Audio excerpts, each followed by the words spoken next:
குடிசையிலே கொஞ்ச காலம் தங்கி பாருல கூரையின் ஓட்டை வீரி செல்வாடி நட்சத்திரம் எண்ணி பாருல கூவும் செல்போனின் நச்சரிப்பை அணைத்து கொஞ்சம் செல்வண்ணின் உச்சரிப்பை கேட்போ வெறும் காலில் செருப்பின்று நடந்து மண்ணோடு பேசிக்கொண்டு போவோம் மழலைகளாவோ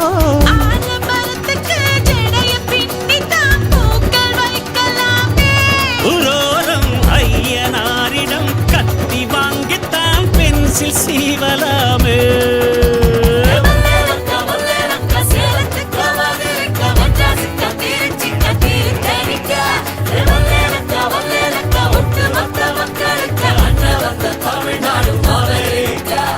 காவிரி யாரும் கை குத்தல் அரிசியும் மறந்து போகும்.